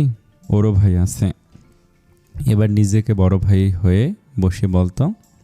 রিহান এবার আর কিছু বলল না। আবার সুপ্ত নীরবতা ছড়িয়ে পড়ল ঘরে। রিহান গলা পরিষ্কার করে বলল, ওর আজগুবি কথা বাদ দে, আগে বল, মেয়ের পরিবারের সাথে কি কথা বলেছিস? সীমান্ত শান্ত গলায় উত্তর দিল, না, এখনো বলিনি, আগে নিজের অবস্থানটা গুছিয়ে নি ভালো করে, নিজেকে দাঁড় করে বেস্ট পজিশনে, তারপর সব ঠিকঠাক হলে তাদের কাছে গিয়ে মেয়ের হাত চাইব। রিহান মাথা নাড়ল মৃদু হাসি দিয়ে, আচ্ছা, আমরা আছি তোকে সাপোর্ট করার জন্য। সীমান্ত ঠোঁটে সামান্য স্বস্তির রেখা ফুটে উঠল, বলল, জানি দোস্ত, আচ্ছা রাখি, আমার কিছু কাজ আছে, ভালো থাকিস, আল্লাহ হাফেজ। এবেলে কল কেটে দিল সে। স্ক্রিনে নিভে গেল, কিন্তু অর্পির বুকের ভেতরে জমে থাকা দীর্ঘশ্বাস বেরিয়ে এলো। সীমান্তর চোখের কোণে জমেছিল এক অদৃশ্য ভার, যা সে নিঃশব্দে নামিয়ে দিল এক দীর্ঘশ্বাসে। আপাতত এর থেকে বেশি কিছু বলতে চায় না সে। তাড়াহুড়ো নেই, সব ধীরে সুস্থে করবে। ফাস্টফুডের খাওয়া শেষ হলেও সবাই সামান্য ভাত খেয়ে নিল, তারপর যে যার ঘরে ফিরে গেল। চারদিকে এক ধরনের নিস্তব্ধতা নেমে এলো। রাতের বাতাসে ভেসে আসছিল দূরের গাড়ির শব্দ আর গাছের পাতার মৃদু দুলুনি। রিহান নিজের ঘরে গিয়ে বারান্দায় বসলো। বারান্দার ডিভানে হেলান দিয়ে গভীর চিন্তায় ডুবেছিল সে। আরসি সব কিছু গুছিয়ে রেখে ঘরে ফিরল। এসে দেখল ঘরে রিহান নেই। কৌতূহল নিয়ে বারান্দায় এলো। দরজার ফাঁক দিয়ে তাকাতেই রিহানের চোখে চোখ পড়ল। রিহান এক অদ্ভুত কোমলতায় চোখের ইশারায় পাশে বসতে বলল আরসিকে। আরসি গুটি গুটি পায়ে এসে নিঃশব্দে বসল। দুজনের মাঝে বাতাসে অদৃশ্য বোঝা পড়ার সেতু গড়ে উঠল। কিছুক্ষণ চুপচাপ থেকে রিহান বলল, ফাস্টফুড তো তুমি খাও না, তাই আইসক্রিম এনেছিলাম, ফ্রিজে রাখা আছে, খেয়ে নিও। আরসি হালকা মাথা নাড়ল। রিহানের দিকে তাকিয়েছিল সে। কিছুক্ষণ চুপ থেকে নরম স্বরে প্রশ্ন করল, আপনি কি কোনো কিছুর জন্য চিন্তিত? রিহান দীর্ঘশ্বাস ফেলে বলল, না, ঠিক চিন্তা নয়, তবে মাঝে মাঝে ভাবি, তোমার কি মন খারাপ হয় না এই যে তোমায় সময় দিতে পারি না? আরসি হেসে উঠল। তার হাসিটা ছিল শান্ত। বলল, আশ্চর্য, মন খারাপ কেন হবে? আপনার পেশা তো আল্লাহর পরেই মানুষের জীবন বাঁচানো। এর চেয়ে বড় দায়িত্ব আর কি হতে পারে? সবাই কি পারে নাকি এই দায়িত্ব নিতে? আর সময়ের কথা যদি বলেন, রাতটুকু তো আপনি আমার কাছেই থাকেন। আর সহজভাবে বলতে গেলে আপনি তো আগাগোড়া পুরোটা আমারই। আরসির এই সহজ স্বীকারোক্তিতে রিহান মুগ্ধ দৃষ্টিতে তাকিয়ে রইল তার দিকে। প্রথমবারের মতো সে তার জীবনসঙ্গীকে নতুন করে আবিষ্কার করছে। আলতো করে হাত বাড়িয়ে আরসির হাত নিজের হাতের মুঠোয় পুরে নিল। আরসি হঠাৎ মনে করে উঠল, একটা কথা বলতে ভুলে গেছি। আচ্ছা, 7-8 হাজার টাকায় কি কোনো ভালো গিফট পাওয়া যাবে, নাকি আরও জমাতে হবে? রিভান মুচকি হেসে টেনে আরসিকে টেনে কোলে বসালো। আরসি আর কোনো জড়তা দেখালো না। ওরা অনেক আগে একে অপরের ভেতরে মিশে গেছে, তাই আর কোনো জড়তা নেই তাদের মাঝে। রিভান বলল, কার জন্য গিফট আর কিসের? আরসি মলিন স্বরে বলল, আপনার জন্যই তো। আসলে বুঝতে পারছি না কি দেব, এই টাকায় কি বা গিফট হবে। রিভান দুষ্টুমি মেশানো হাসি দিয়ে বলল, এই যে আস্ত একটা গিফট কোলে বসে আছে, এর চেয়ে দামি গিফট আর কি চাই। কথাটা শুনে আরসির ভুরু কুঁচকে গেল। সে অভিমানী কণ্ঠে বলল, আপনি হেলি করবেন না কেন? করেন কেন? হ্যাঁ, মানে আপনি আমার কাছ থেকে কিছু নেবেন না, তাই তো? রিভান এবার গম্ভীর সুরে উত্তর দিল, নেব তো, তবে খুব দামি গিফট নেব। তোমায় এই টাকায় সেটা পাওয়া যাবে না, সময় হলে আমি নিজে চেয়ে নেব। আরসি বিস্মিত হয়ে জিজ্ঞেস করলো, কি এমন জিনিস, খুব দামি নাকি? রিভান কথার উত্তর না দিয়ে বরং আরসিকে পাজক কোলে তুলে নিয়ে বিছানার দিকে হাঁটল। আরসি ভারসাম্য বজায় রাখতে চট করে রিভানের গলা জড়িয়ে ধরে। রিভান হেসে শুধু বলল, কিছু না, এখন ঘুমাবো ম্যাডাম। আরসি আর কিছু বলল না, শুয়ে পড়ল রিভানের বুকে মাথা রেখে। রিভান আলতো করে তার কপালে চুমু খেল, আর দুজন একে অপরকে জড়িয়ে নীরবতার মধ্যে হারিয়ে গেল ঘুমের দেশে। রিহান ঘরে ঢুকে সেই যে সোজা ল্যাপটপের সামনে বসল। কাজ যে শেষ হয়নি এখনও। কাজের চাপ তার কাঁধে ভারী বস্তুর মতো লেগে আছে। আঙ্গুল ছুটছে কিবোর্ডে, চোখ স্থির স্ক্রিনে আটকে। কিন্তু তার মন ভেসে বেড়াচ্ছে অন্য কোনো জায়গায়, একটি শান্ত জীবন্ত উপস্থিতির কেয়ার দিকে। ঘরের নিস্তব্ধতা কেবল ল্যাপটপের টিপ টিপ শব্দে ভাঙছে। কেয়া তার বন্ধুর বাড়ি থেকে ফিরে এলো কিছুক্ষণ আগেই। দরজার কাছে আসলো নীরবে সে।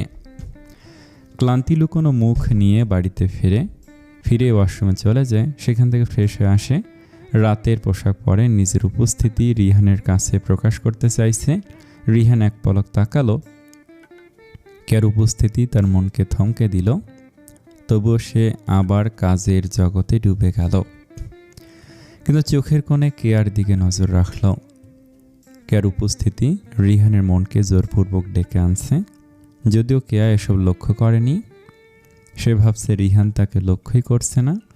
কেয়া বিছানায় বসল, চোখে মুখে একরাশ অভিমান, অথচ কথা বের হয় না মুখে। মনে মনে সে রিহানকে আক্ষেপ করছে, কিন্তু লিপ্ত হওয়ার সাহস নেই। চুপচাপ উঠে জানালার পাশে গিয়ে দাঁড়ালো। আকাশের দিকে তাকিয়ে আছে। আকাশের গভীর দৃশ্য তার চোখের অনুভূতির সঙ্গে মিশে গেছে। চাঁদ মেঘের আড়ালে লুকোচুরি খেলছে। তারার ঝলকানি কেয়ার চুপচাপ অভিমানের মাত্রা তুলে ধরছে। বাতাসের হালকা আছরও তার কাঁপানো ভেতরের অনুভূতি নিয়ে খেলা করছে। কয়েক মুহূর্তে নীরবতা। রিহান ল্যাপটপ বন্ধ করে উঠে আসে। ধীরে ধীরে কেয়ার পাশে এগিয়ে যায়। কেয়ার চোখ এখনো জানালার বাইরে। রিহানের চোখে মায়া, তবে কেয়ার চোখে অভিমান ছিল। আলতো বাতাস বয়ে যাচ্ছে তাদের মধ্যে। রিহান আলতো করে কেয়ার কাঁধ ছুঁয়ে তাকে নিজের দিকে ঘুরিয়ে নিল। ভুরু কুঁচকে বলল, এভাবে চুপচাপ দাঁড়িয়ে আছো কেন? কেয়া কোনো উত্তর দিল না, শুধু মুখ অন্যদিকে ঘুরিয়ে রাখল। অভিমানের ক্ষুদ্র ঢেউ এখনও ভাঙেনি, কিন্তু সবই প্রকাশিত। রিহান হালকা হেসে কেয়াকে পেছন থেকে জড়িয়ে ধরে বলল, তো আমার বউ রাগ করেছে নাকি?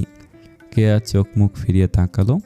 ঠোঁট ফুলিয়ে মাথাটা ঘুরিয়ে রিহানের দিকে তাকালো আর রাগী স্বরে বলল, তুমি সবসময় এই ল্যাপটপ নিয়ে থাকো, দুদিন ধরে দেখছি। আর কাজ আমি এলাম, অথচ তুমি একটা কথা বললে না। কোনো হেলদোলি নেই তোমার? পুরনো হয়ে যাচ্ছি কি না? রিহানের এক পেশে হাসলো। কেয়ার বাচ্চামি কথায় দুষ্টুমি করে বলল, এটা কি বললে? বাঁশুড়ি তো করতে পারলাম না, আর পুরনো বলছে নিজেকে? লজিক তো মিলছে না শোনা। কেয়া থমকালো মুহূর্তে। হ্যাঁ তাই তো, তাদের তো সত্যি কাছাকাছি আসা হয়নি। সে কি বলেছিল এসব? একটু লজ্জা পেল কেয়া। রিহান ধীরে ধীরে কেয়াকে কাছে টেনে নিল। শরীরের প্রতিটি অঙ্গ থেকে মৃদু তাপ বের হচ্ছে। রিহান ধীর কণ্ঠে বলল, জানো তো, তোমার থেকে জরুরি আমার লাইফে কিছু হতেই পারে না। আসলে অফিসে একটা ইম্পর্টেন্ট মেল দেওয়ার ছিল, সেটাই দিলাম। আর একটু কাজ ছিল, জাস্ট নাও, সব কমপ্লিট। ক্যাট ঠোঁটের কোণে এক ফোঁটা হাসি ফুটল, যদিও অভিমান পুরো ভেঙে যায়নি। রিহান কেয়াকে তার দিকে ঘুরিয়ে কপালে আলতো চুমু দিল। এক আল্পনিক মতো আর হাসকি স্বরে বলল, এখন সময় শুধু আমাদের। কে আবিষ্কৃত হলো এই স্বরে? সে মাথা নিচু করে মৃদু স্বরে বলল, তাহলে আজ একটু বেশি সময় আমার সাথে কাটাতে হবে, কোনো অজুহাত শুনবো না। রিহান হেসে মাথা নেড়ে বলল, প্রমিস। আজ রাত কেন, প্রতিটি রাত শুধু তোমার জন্য। সময় পেরিয়ে যাচ্ছে, বাতাসের মৃদু হাওয়া ঘরের ভেতর ঢুকছে, চারপাশে সব কিছু মিশিয়ে গেছে, শুধু তারা দুজন স্বামী স্ত্রীর একান্ত মুহূর্ত, যেখানে সময় থেমে গেছে, কারণ প্রথমবারের মতো কাছাকাছি আসা হয়েছে তাদের। হৃদয়ের প্রতিটি স্পন্দন একে অপরের সঙ্গে মিশে যাচ্ছে আস্তে আস্তে। রিহানের নরম ছোঁয়ায় কে আবেশিত, বিমোহিত, তার সব অভিমানকে দূর করে দিয়েছে সে। এখন সব কিছু এক স্বপ্নময় জগতে রূপান্তরিত হয়েছে। এই রাত, এই মুহূর্ত, এই আবেগ সব মিলিয়ে একটি একান্ত, নিষ্পাপ এবং অন্যান্য প্রেমের চিত্র, অনন্য, যেখানে দুজনের মন এক হয়ে গেছে।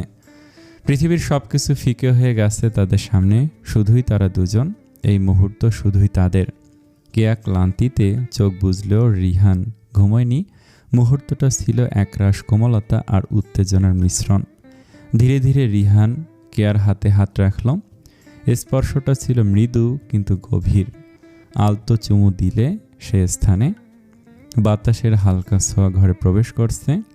চাঁদের আলো জানালার কাছে পড়ছে, আর সেই আলো যেন তাদের নীরব মিলনের সাক্ষী হলো।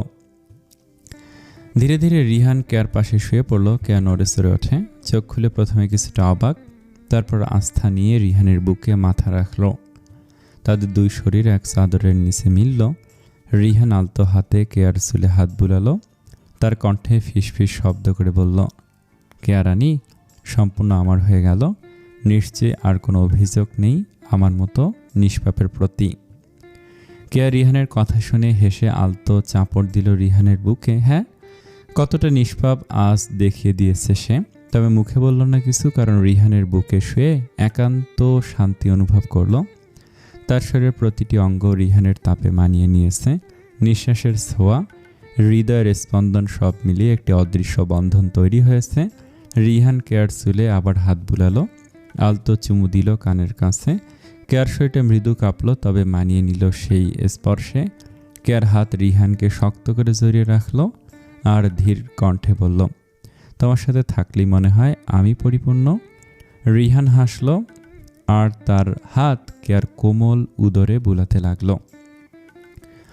নিঃশব্দ এই মিলন, আবেগের এই জাদু সব মিলিয়ে রাতকে এক চিরন্তন স্মৃতি বানিয়ে দিল। তারা দুজন একে অপরের অন্তরঙ্গতায় মিশে রয়েছে, যেখানে সময়ের বাঁধন অচেনা, পৃথিবীর সব শব্দ ফিকে। আবিষ্কৃত এই বহু কাঙ্ক্ষিত নরম রাত, চাদরের নিচে মিলিত দুটি শরীর, নিঃশব্দ হাসি আর আলতো স্পর্শ সব মিলিয়ে তাদের রাতকে অনন্তকালীন করে তুলল। কোনো বাধা নেই, কোনো শব্দ নেই, আছে শুধু তারা দুজন এক স্বপ্নময় জগতে, একান্তভাবে একে অপরের জন্য। মাঝরাতের সময় অন্ধকারে লুকোনো এক অন্ধকারময় কক্ষ, গুদাম ঘরের মতো জায়গা, যেখানে মানুষের চলাচল নেই। ঘরের চারপাশে ধোঁয়ার কুণ্ডলী, টেবিলের ওপর এক চিলতে আলোর নরম রোশনি। টেবিলের চারপাশে বসে আছে কিছু গ্যাংস্টার, তাদের চোখে এক অদ্ভুত তীক্ষ্ণতা আর হাতে সিগারেটের ধোঁয়া ঘুরছে। তারা এসেছে টাকার বিনিময়ে অস্ত্র কিনে নিতে।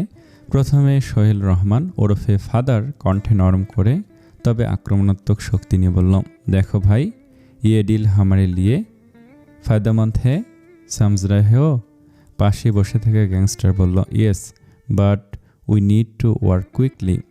If there's all delay the whole matter will get into trouble.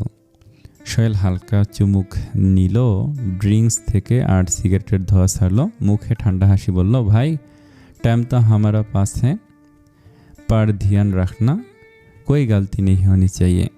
R gangster মাথা নাড়ল, বলল, all right, but that buyer is nervous, he wants assurance you handle the payment, I will take care of the delivery.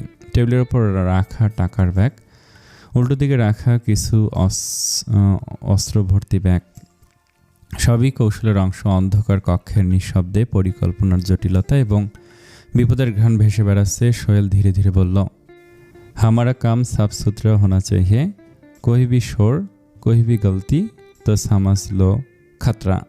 আরেক gangster ঠোঁট চাপড়ে বলল, goat it's, let's finish this clean. ঘরের নিস্তব্ধতা ছড়িয়ে গেল। অস্ত্রের ডিলটা শুধু লেনদেন নয়, এটা ছিল প্রতিদ্বন্দ্বী গ্যাংয়ের ওপর ক্ষমতার প্রদর্শনী। হঠাৎ এক আওয়াজ হলো, সবাই পেছনে তাকালো। সাহেব কক্ষের দরজায় প্রবেশ করলো। তার পদক্ষেপে ছিল অদ্ভুত আত্মবিশ্বাস আর এক ধরনের ভারিক্কি। প্রতিটি চলাফেরা হিসেব করে করা, পরনে সাদা টি শার্টের ওপর কালো জ্যাকেট, আটো সাইড কিন্তু আরামদায়ক। তার তীক্ষ্ণ ধূসর বাদামি দৃষ্টি এখানে প্রবেশ করা মাত্রই আরও তীক্ষ্ণ হয়ে উঠেছিল। ঘরে প্রবেশ করে সকলের ওপর তার দৃষ্টি আরোপ হয়ে গিয়েছে। জুতোর নরম ঠক ঠক শব্দ ঘর জুড়ে ছড়িয়ে যাচ্ছিল, কিন্তু সে এমনভাবে হেঁটেছিল যাতে প্রতিটি পদক্ষেপ নিখুঁত এবং উদ্দেশ্যমূলক।